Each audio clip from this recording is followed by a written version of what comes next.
নমস্কার ভক্তরা, জয় শ্রীকৃষ্ণ, রাধে রাধে।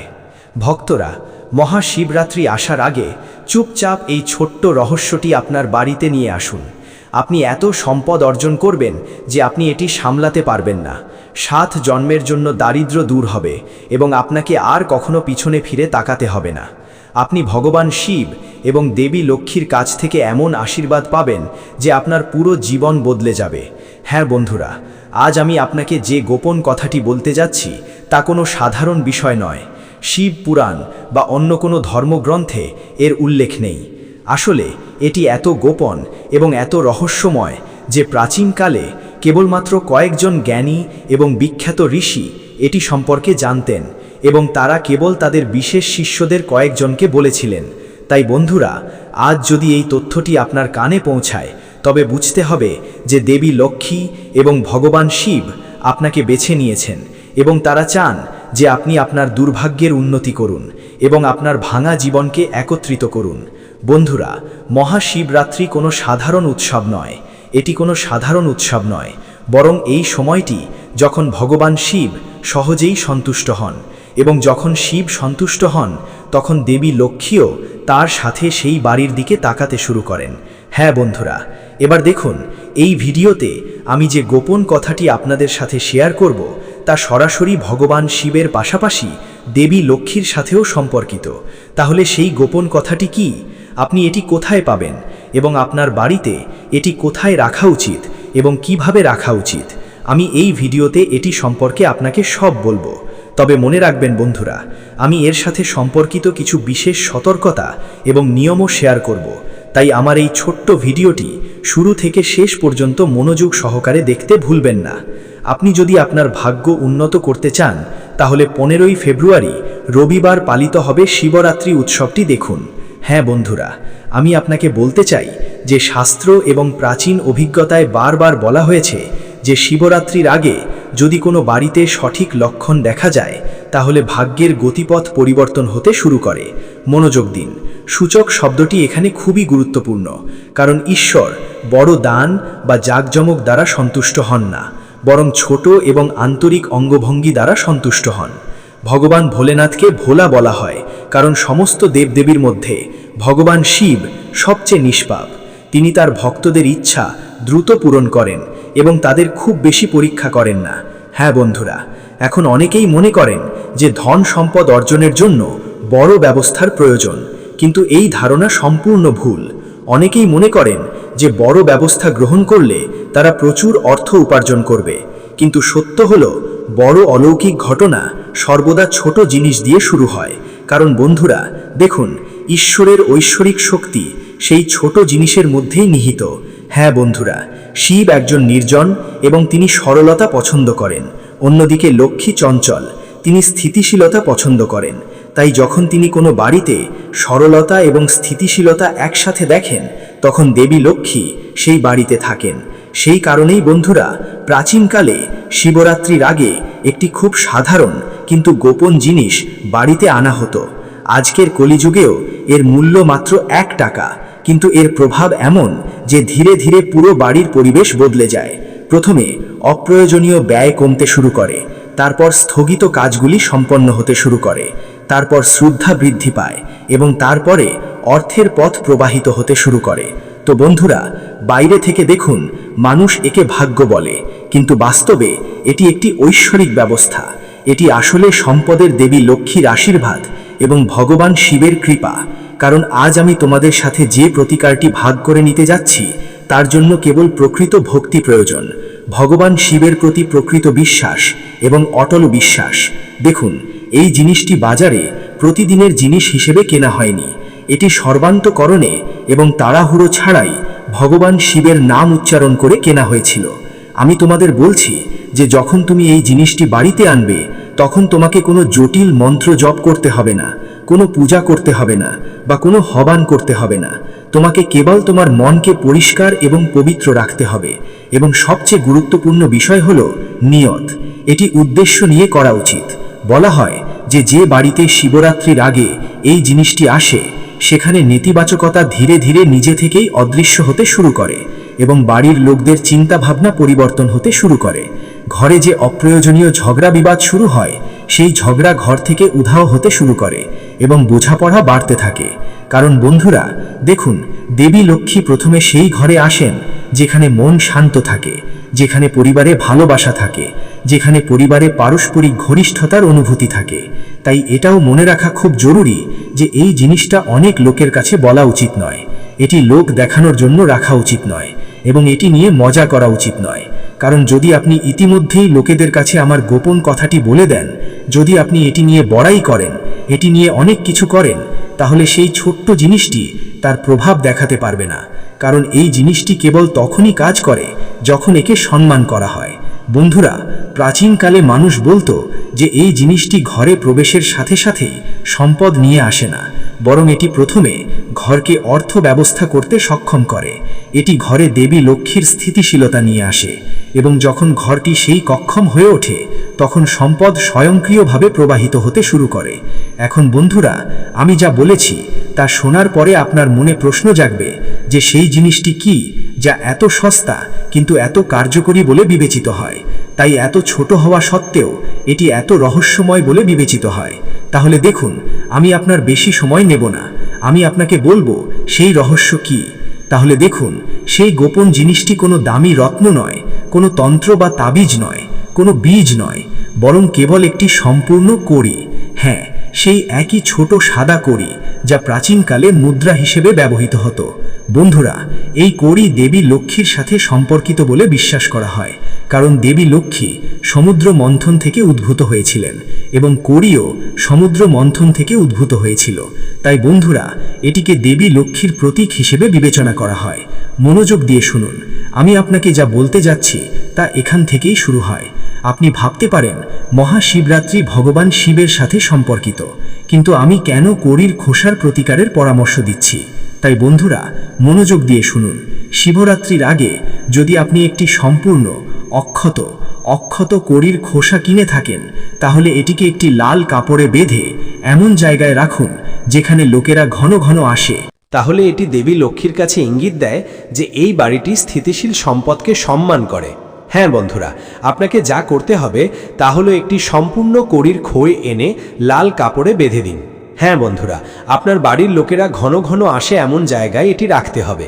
মনে রাখবেন, নোংরা হাতে কড়ির খোল স্পর্শ করবেন না, এটিকে খেলার জিনিস হিসাবে ব্যবহার করবেন না এবং আপনার মনে অহংকার প্রবেশ করতে দেবেন না।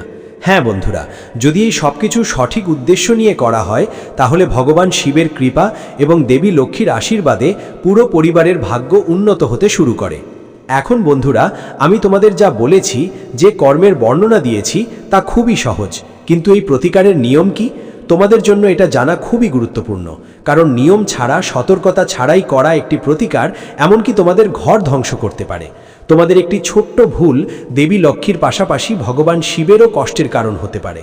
এখানে গুরুত্বপূর্ণ বিষয় হলো ঘরের কোন দিকে এই কড়ি রাখা উচিত তা জানা।